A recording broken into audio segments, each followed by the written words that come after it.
Olá, amigo! Olá, amiga, tudo bem? Estamos mais uma vez juntos para darmos continuidade à nossa série de estudos sobre os eventos finais. Lembrando que, se você não acompanhou os nossos estudos anteriores, as nossas lições anteriores, é importante que você assista, se inscreva em nosso canal no YouTube, aproveite para ativar as notificações clicando no sininho, porque assim você recebe no momento em que nós publicarmos um novo vídeo.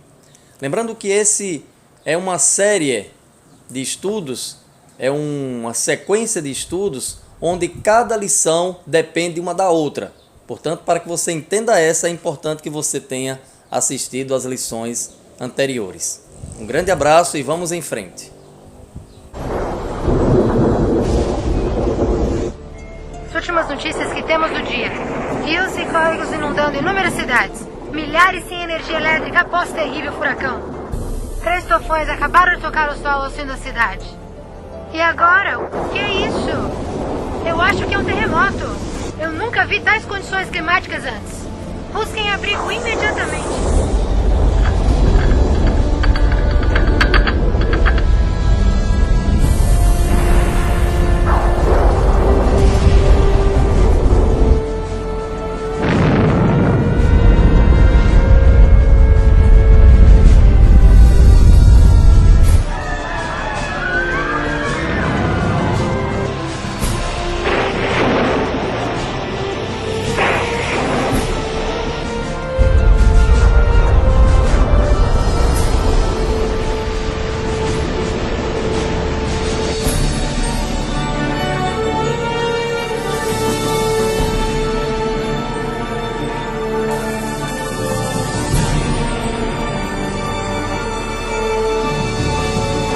Olha, mamãe, pastor Jesus.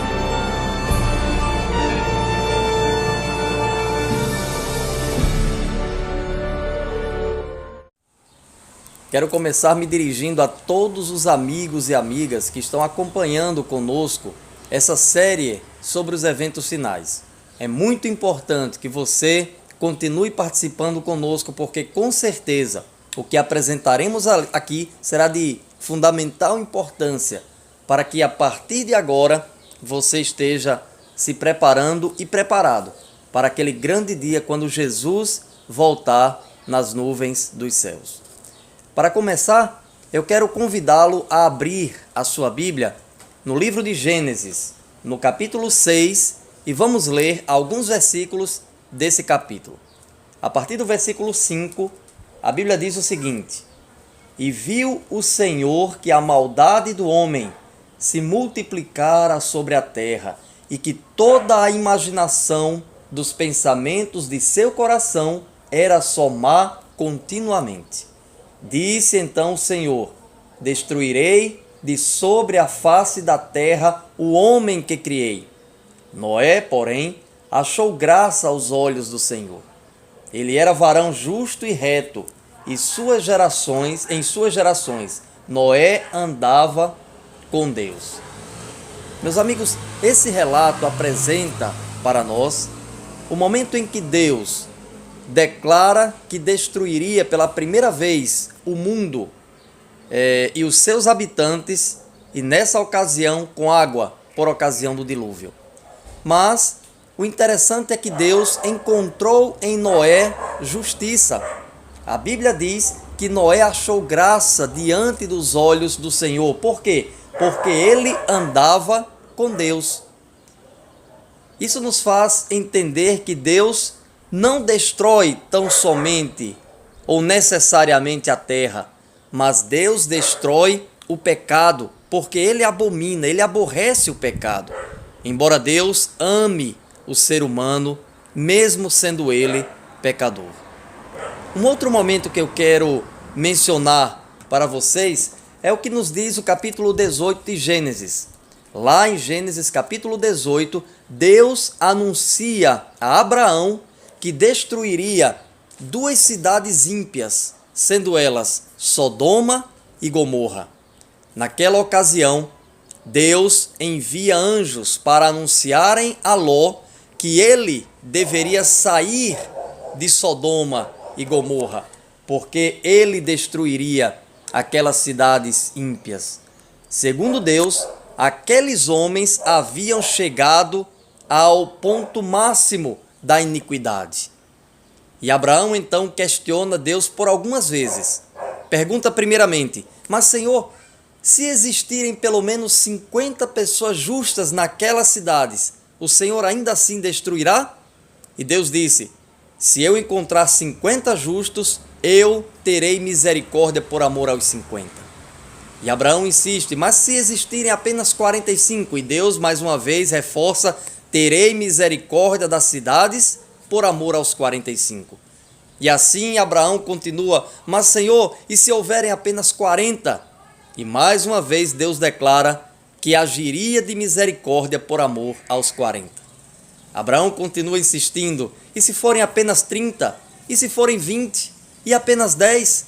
E Deus continua afirmando que teria misericórdia daquelas cidades ímpias se existissem apenas 10, ou pelo menos um justo sequer. Mas Deus encontra apenas em Ló justiça. E então, agindo com compaixão, envia anjos para anunciarem que Ló deveria sair daquela cidade, porque ele as destruiria. Meus amigos, o que é interessante percebermos é que Deus aborrece de fato o pecado, a iniquidade, e ele destruirá o pecado. Mas o fato é que muitas pessoas amam o pecado e se apegam a ele de tal forma que não podem se libertar do pecado, sendo, portanto, destruídos juntamente com o pecado a quem tanto amam. Precisamos então, meus amigos, entender que quando Jesus anuncia aos discípulos que voltaria e por ocasião da sua volta destruiria os ímpios, seus pecados, e levaria consigo os justos, é uma prova de que Deus não deseja destruir o ser humano. Não é seu propósito acabar com a raça humana de forma nenhuma. Deus destruirá o pecado e ele levará consigo todos aqueles que aborreceram o pecado e abandonaram as suas práticas iníquas. Mas todo aquele que se apegar ao pecado, infelizmente, será destruído juntamente com ele. Na lição anterior, eu mencionei que em Apocalipse capítulo 14, os 3 anjos saíram a pregar as 3 mensagens angélicas. E é sobre esse assunto que eu quero mencionar, que eu quero comentar com vocês e estudar nesse momento. Quando abrimos a Bíblia em Apocalipse capítulo 14, vemos as mensagens dos 3 anjos. E resumi, para que você entenda, nessa tela a seguir. Primeiro anjo, diz a Bíblia: temei a Deus e dai-lhe glória, pois é chegada a hora do seu juízo. Essa é a mensagem pregada pelo primeiro anjo. O segundo anjo, então sai a pregar a sua mensagem. E a Bíblia diz: caiu a grande Babilônia, que a todos deu a beber do vinho da ira da sua prostituição. E o terceiro anjo, pregando a sua mensagem, anuncia: se alguém adorar a besta e a sua imagem, beberá do vinho da ira de Deus. Essas 3 mensagens angélicas, as 3 tríplice mensagem angélica de Apocalipse capítulo 14, são um alerta para o povo de Deus, para todas as pessoas, de que é necessário entender que Deus deseja que seus filhos estejam atentos, porque poderes antagônicos à sua vontade surgiriam, contrárias à vontade e aos desígnios de Deus. Mencionei na lição anterior que a segunda mensagem angélica para nós é de fundamental importância. A segunda mensagem, como mencionei, Apocalipse capítulo 14, versículo 8, diz o seguinte, em sua íntegra: caiu a grande Babilônia, aquela cidade que a todas as nações deu a beber do vinho da ira da sua prostituição. Mas a Bíblia menciona sobre Babilônia, e O que isso significa? Você pode perguntar: quem é essa Babilônia? E aí vem à sua mente possivelmente aquela antiga cidade, Babilônia, aquela do imperador ou do rei Nabucodonosor na antiguidade, na região da Mesopotâmia. E eu lhes digo que certamente refere-se a essa cidade no sentido literal. Babilônia deriva de Babel. Babel significa confusão, quando Deus misturou a língua das pessoas para que elas não colocassem em prática o seu intuito de construírem aquela torre após o dilúvio.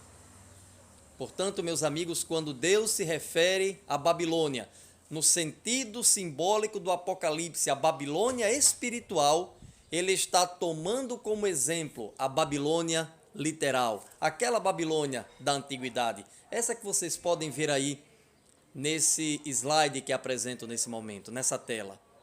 Cidade de Babilônia, uma das maiores cidades do mundo antigo, conhecida por seus jardins suspensos, imponentes e realmente que atraíam a atenção de muitas pessoas. Mas, meus amigos, Babilônia literalmente era conhecida como uma cidade pagã, um povo prostituído, idólatra, egoísta e extremamente contrário a Deus.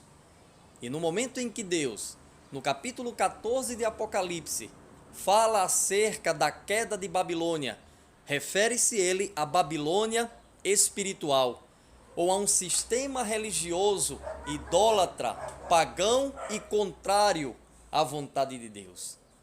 E Deus, então, alerta para que a queda da Babilônia é um evento iminente e acontecerá com certeza, alertando assim todos os filhos de Deus para que saiam dessa Babilônia espiritual, dessa confusão espiritual. Quero convidá-lo a abrir a sua Bíblia em Apocalipse capítulo 18, versículos de 2 a 4, pois esse texto complementa o capítulo 14 de Apocalipse. Diz assim a palavra de Deus: e clamou fortemente com grande voz, dizendo: caiu, caiu a grande Babilônia, porque a todas as nações beberam do vinho da ira da sua prostituição. Os reis da terra se prostituíram com ela. E ouvi outra voz do céu que dizia: sai dela, povo meu, para que não sejas participante dos seus pecados e para que não incorras nas suas pragas. Meus amigos, nesse texto bíblico, que, como disse, complementa Apocalipse, capítulo 14, Deus declara que destruirá Babilônia, que a queda de Babilônia é iminente e acontecerá simplesmente porque elas se prostituíram e prostituíram os reis da terra com o vinho da sua prostituição. Numa linguagem simbólica, Deus apresenta que a Babilônia espiritual é uma mistura, é uma confusão de doutrinas que são preceitos de homens, que não constituem a vontade de Deus. E nesse momento Deus declara que seu povo deve fugir desse sistema religioso apóstata, idólatra e contrário à vontade de Deus. Quando vamos para Isaías capítulo 21, versículo 9, a Bíblia nos apresenta o que significa o vinho da prostituição na Babilônia espiritual. Diz assim: e eis agora vem um bando de homens e cavaleiros aos pares. Então respondeu e disse: caída é Babilônia, caída é, e todas as imagens de escultura dos seus deuses se quebraram contra a terra. Amigos, é claro que, segundo o profeta Isaías, texto e trecho da Bíblia em que João se inspirou para escrever as suas palavras, Isaías declara que o vinho de Babilônia, com o qual os reis da terra se prostituíram, é a sua idolatria, as imagens de escultura. E esse sistema religioso chamado Babilônia, como disse, sistema apostatado, idólatra, ele estaria contrário à vontade de Deus.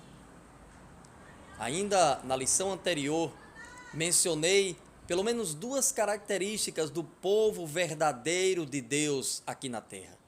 Pois assim como existe a Babilônia espiritual, um sistema religioso oponente, idólatra, egoísta e contrário à vontade de Deus, existe o povo remanescente de Deus nessa terra. Aquele a quem cabe o dever de pregar a mensagem de salvação. E na lição passada, como disse, destaquei pelo menos duas características desse povo verdadeiro de Deus. E quero compartilhar com vocês nesse momento, porque lemos na lição passada e vamos ler agora. Apocalipse capítulo 12, versículo 17, a Bíblia diz: Então o dragão irou-se contra a mulher e foi fazer guerra aos demais filhos dela, os que guardam os mandamentos de Deus e mantêm o testemunho de Jesus. Pois, segundo Apocalipse 19:10, o testemunho de Jesus é o espírito da profecia.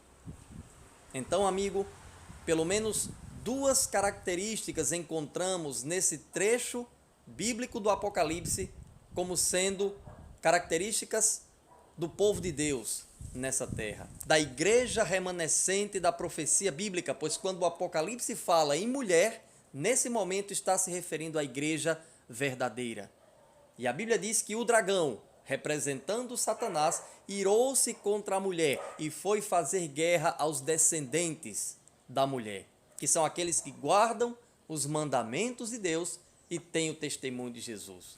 E quais são esses mandamentos? Apresento a vocês agora as duas tábuas de pedra recebidas por Moisés das mãos de Deus no Monte Sinai. Nessas tábuas estão escritos os 10 mandamentos.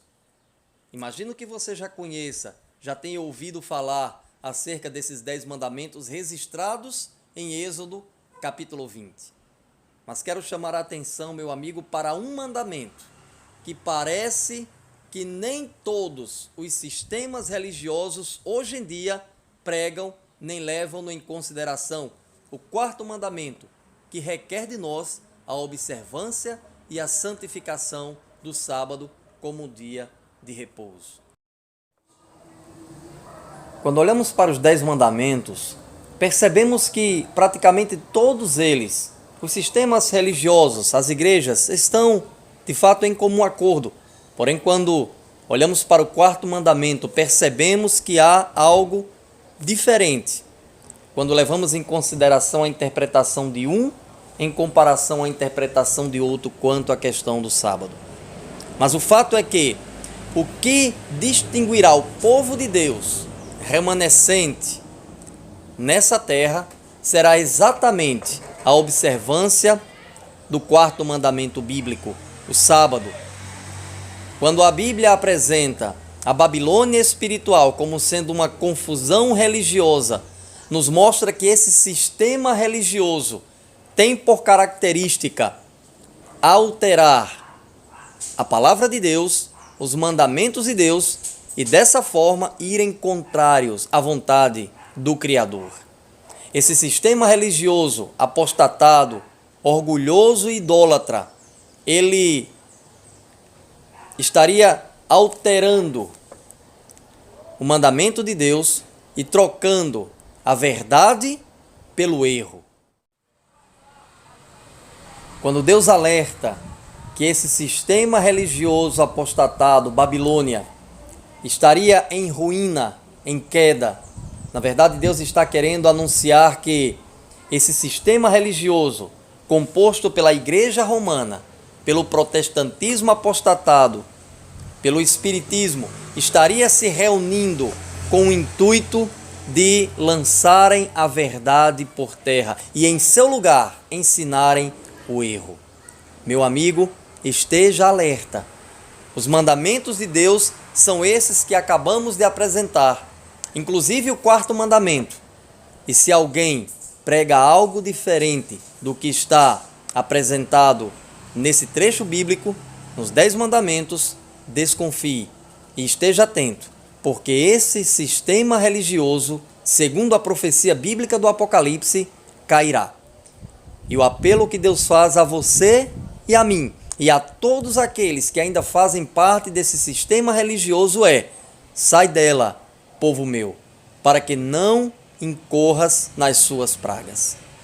Amigo, amiga, Deus o convida hoje para, entregando a sua vida a Ele, conhecendo as profecias bíblicas concernentes ao seu retorno a essa terra, você, assim como eu, estejamos apegados às verdades bíblicas. Quero fazer uma oração e pedir que Deus abençoe a sua vida e ilumine a sua mente.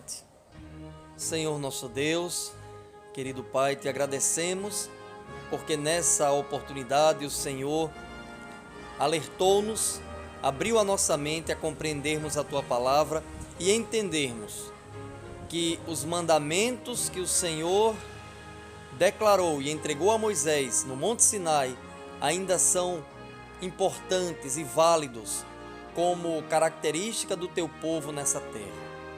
Pedimos que o Senhor nos ajude a entendermos a cada dia mais a importância de cumprirmos com a Tua vontade e, assim fazendo, não compactuarmos com as doutrinas falsas apresentadas pela igreja caída, Babilônia, o sistema religioso apostatado.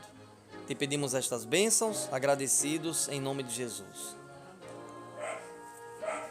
Querido amigo, querida amiga, quero dizer que esse seminário sobre os eventos finais tem sido de fundamental importância para entendermos os últimos acontecimentos da história dessa terra e assim podermos estar nos preparando para o dia em que Jesus voltar e com Ele subirmos para as mansões celestiais. Um grande abraço e aguardamos você no próximo encontro.